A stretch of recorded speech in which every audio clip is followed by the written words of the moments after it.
So in today's video, we're going to be talking about the 4 profiles within a business enterprise. Now, when I use the word profile, I'm talking about the type of people who exist within a business enterprise. And when I use the term business enterprise, I'm not talking about a single entity. I'm talking about a multi-entity structure that you stand at the top of. So a business enterprise is a multi-entity structure that's typically made up of a holding company, that's Holding Co. LLC.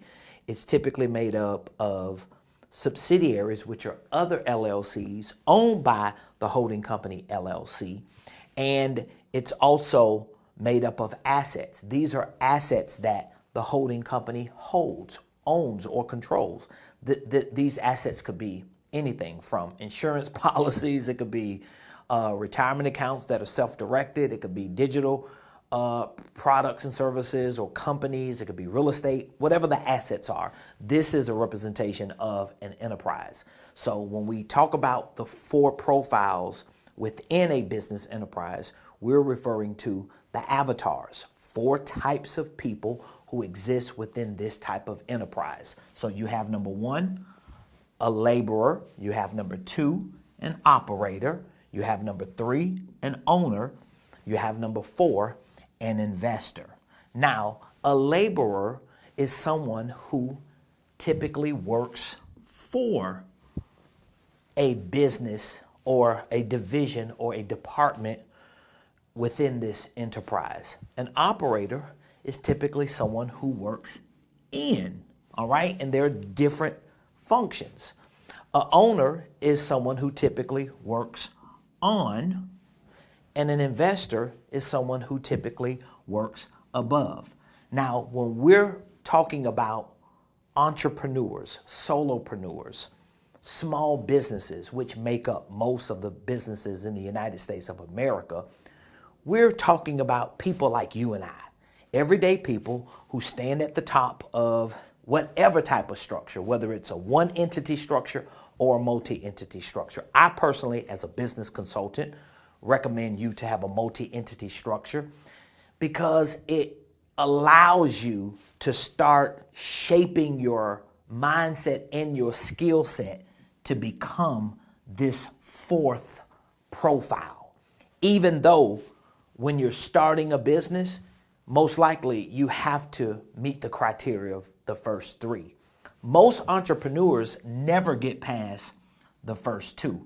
And you know what I'm saying is true because most entrepreneurs that I know who own 1 LLC or 10 LLCs, at best, they are laborers working for the business, responsible for the technical aspects of the business, providing the service, making sure the product is being delivered, or they're operators working in the business, responsible for the sales, the marketing, no different than what I'm doing right now, okay? Like I might have a mindset and a skill set of an investor or of an owner, but guess what? I'm still an operator and a laborer, like most, if not all, entrepreneurs who own small businesses. But it's not just about the practical responsibilities you have on a day-to-day basis. It's also about the mindset and the skill set. Where are you projecting yourself to? And that's what I want to talk about, because even if you have to labor for your business to be responsible for the technical aspects of it, even if you have to be the operator working in your business, responsible for the sales and marketing, you still have to develop yourself and grow to build the capacity to be a legitimate owner. Most entrepreneurs who own businesses are not owners because an owner works on the business through systems and processes. At that point, you're able to duplicate what you do for it and what you do in it.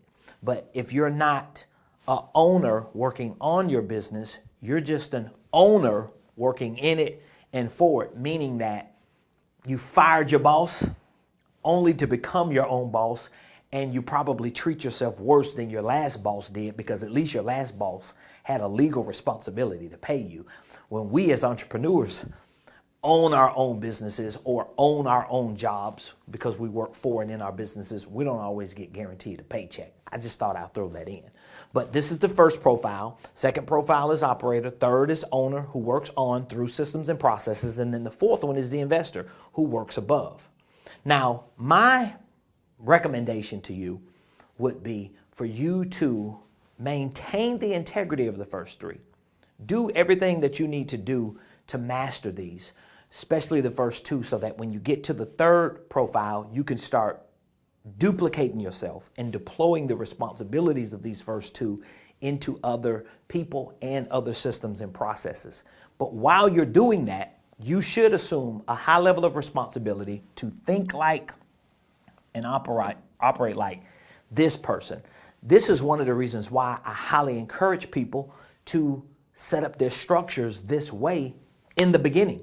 Because if I have my structure set up this way, even though I got to be the laborer, even though I have to be the operator, even though I got to scrap it out and provide the service, sell the product, market, and do all the day-to-day tasks, even though I got to figure out the systems and processes because I can't afford a team and a staff, at least I'm building the capacity to think like and to operate like an investor who at some point will work above, and I should start it. As a matter of fact, when I poll students and clients and mentees that are in my community, when I poll them by asking them a question, you'll be surprised at what their answer is. Every time I get the same answer. And here's the question in my poll.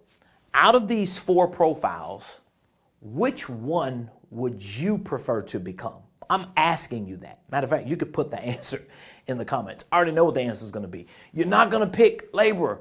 You're not going to pick operator. You probably won't even pick owner. If you had to pick one of these four, most likely you're going to pick investor, who works above. Now, why would you pick investor who works above? Why would you pick that over owner who works on?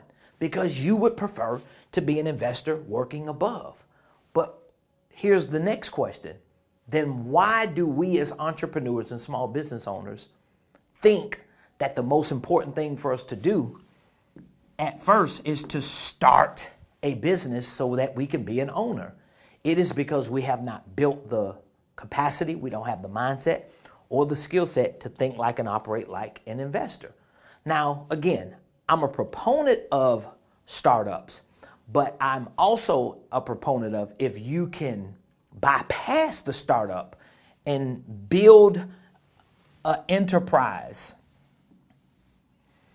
in a way that you can accelerate your growth and your development, maybe you can skip to becoming an investor who works above, and instead of starting a business, you can actually acquire businesses, or at the very least be an investor who invests in businesses, whether it's through acquisition or an investment, so that you can maintain your proper position above all of the operations within your business enterprise. Now, in order for you to become an extraordinary investor who works above, you've got to get good at this word here, capital.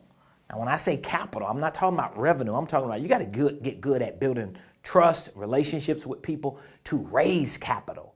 Because most likely, if you're going to accumulate assets or acquire assets or both so that you can place them under your business enterprise, you're going to need capital to make that happen. And you're going to have to understand structuring deals in such a unique, creative way that you can minimize the capital that's needed upon investing or acquiring that asset.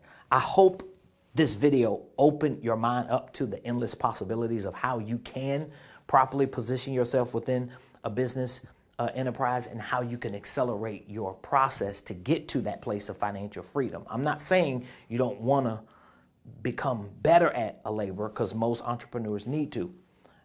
I'm not saying you don't want to become better at an operator, because most entrepreneurs need to. I'm not saying you don't want to start a business to be an owner, because most entrepreneurs have already.